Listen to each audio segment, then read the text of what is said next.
Assalamualaikum teman-teman. Pasti banyak dari kalian yang penasaran sama part terakhir jalan-jalan tim Melayu di Taman Mini Indonesia Indah. Nah, biar nggak makin penasaran, kita langsung spill aja destinasi museum terakhir kita, yaitu Museum Komodo Jagat Satwa Nusantara. Tapi sebelum lanjut lagi, jangan lupa ya untuk subscribe, like, komen, dan share channel ini. Mulai yuk! Museum Komodo Jagat Satwa Nusantara ini menampilkan pesona satwa langka dalam bentuk awetan dan reptilia hidup. Arsitektur bangunannya mengambil bentuk komodo, yaitu satwa yang hanya hidup di Pulau Komodo, Nusa Tenggara Timur. Lokasi dari Museum Komodo ini nggak jauh dari Museum Transportasi dan Museum Prangko. Untuk masuk ke museum ini, kalian perlu membayar tiket masuk sebesar Rp50.000 per orang. Lumayan juga ya harganya. Jadi penasaran, ada apa aja sih di dalam? Sebagai informasi, Museum Komodo ini berdiri di atas lahan seluas 10.120 meter persegi dengan luas bangunan 1.500 meter persegi. Wah, luas juga ya. Nah, sekarang kita mulai jelajah isi di dalam. Ternyata kondisi di dalam bangunan ini sedikit gelap dan juga dingin banget. Si kecil aja sampai pakai jaket. Museum Komodo dibangun mulai tanggal 1 Oktober 1975 sampai dengan 1 Juli 1976 dan diresmikan pada tanggal 20 April 1978 oleh Presiden Soeharto. Bangunan Museum Komodo ini terdiri dari 2 lantai. Untuk koleksi di lantai pertama berupa jenis-jenis binatang mamalia dan reptilia lengkap dengan kondisi lingkungan alamnya. Selain itu, ada juga jenis-jenis satwa yang hampir mengalami kepunahan yang ditampilkan di sini, antara lain harimau, gajah, dan juga beruang. Di dalam vitrin-vitrin ini juga disajikan berbagai macam kupu-kupu yang terdapat di seluruh Indonesia. Nah, selain itu juga ada jenis-jenis keong, kerang, kepiting, serta udang yang dipamerkan mewakili kekayaan fauna laut. Di sudut ruangan lain juga dipamerkan binatang beruas seperti kaki seribu, laba-laba, dan kalajengking.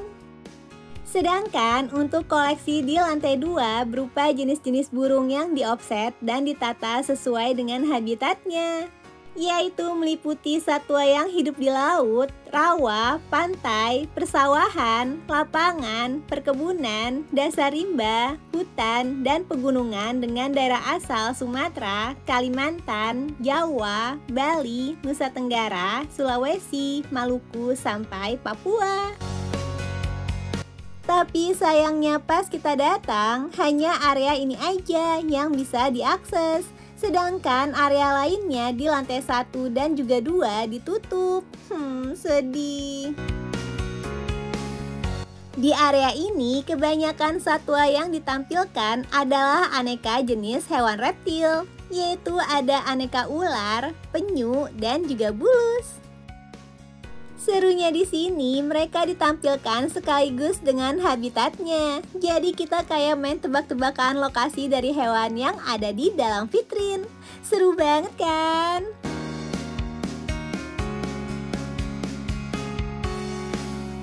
Jujur, ini pertama kalinya tim Melayu masuk ke dalam Museum Komodo.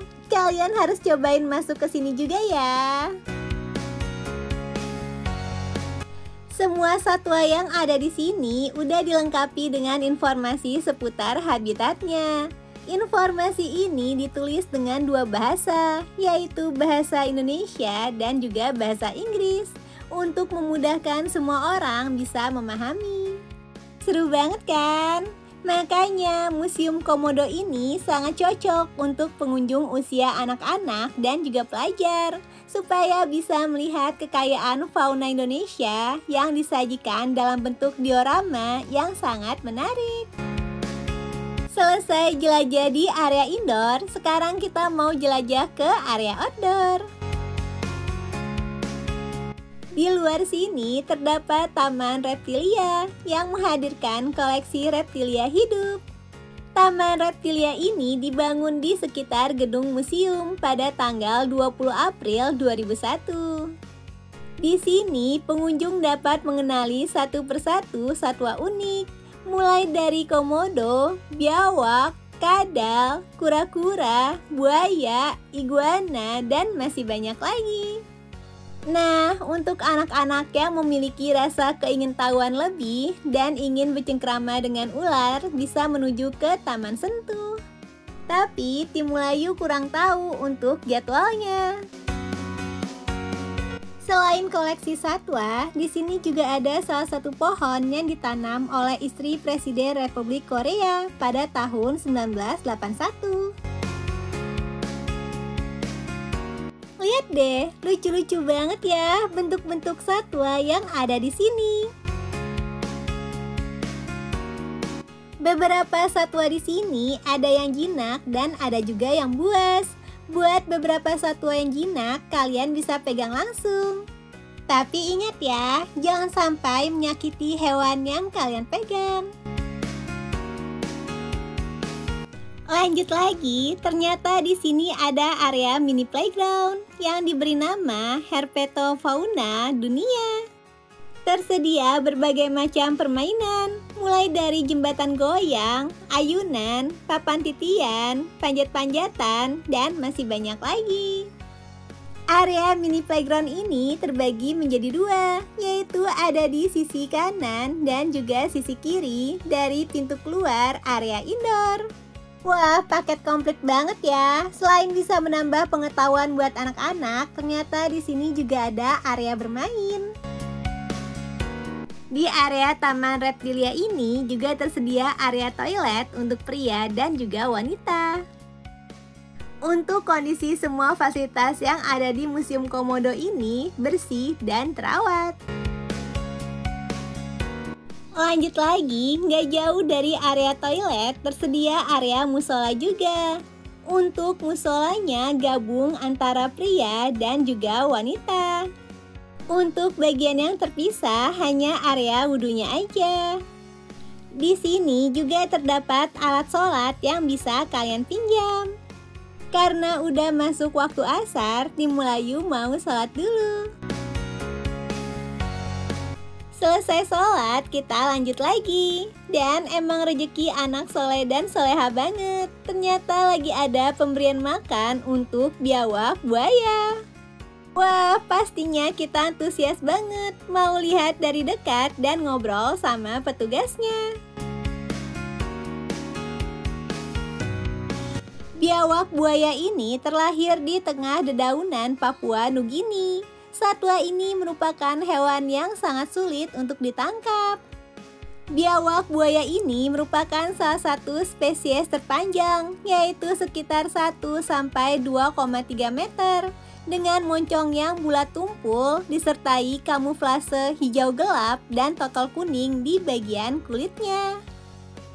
Biawak ini biasanya banyak berjalan di pepohonan dan turun hanya untuk menerkam mangsanya dengan rahang yang kuat dan gigi yang tajam. Tim Melayu baru tahu ternyata biawak ini dikasih makan seminggu 2 kali. Untuk tiap sesi makannya, biawak ini bisa menghabiskan 1 kilo daging ayam. Menurut petugas di sini, nggak cuma daging ayam sih makanan biawak ini. Biawak ini juga kadang dikasih makan tikus putih. Untuk tikus biasanya akan dilepas dan dikejar serta dibanting dulu sebelum akhirnya dimangsa oleh biawak. Ih, serem juga ya. Gimana? Seru banget kan perjalanan tim Melayu di Taman Mini Indonesia Indah? Biar makin berasa keseruannya, kalian bisa langsung cek video part pertama dan juga part kedua. Karena di sana udah kita rangkum semua kegiatan mulai dari menjelajah kereta gantung, rumah adat, area piknik, Museum Indonesia, sampai museum transportasi. Pokoknya buat kalian yang mau ke Taman Mini Indonesia Indah, wajib banget nonton rangkaian review dari tim Mulayu. Dan jangan lupa di subscribe ya, supaya kita semakin semangat info tempat seru lagi ke kalian. Oke deh, sampai di sini dulu. Sampai ketemu lagi di video jelajah berikutnya. Dadah!